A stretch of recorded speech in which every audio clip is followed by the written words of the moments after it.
মোটামুটি পরিষ্কার হয়েছে এখনই, কিন্তু ভিতরে আপনার এখানে ওভারফ্লো হয়, এর জন্য আমরা একটু আলাদা করে একটু মেকানিজম করব, দেখাচ্ছি আপনাদের।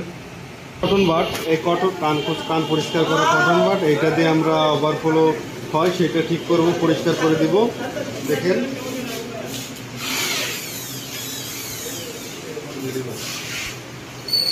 এখানটায় ডিম চালিয়ে দেবো।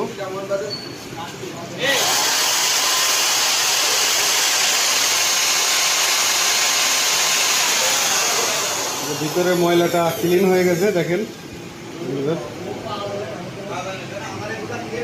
ভিতরে ময়লাটা এখন ক্লিন হয়ে গেছে।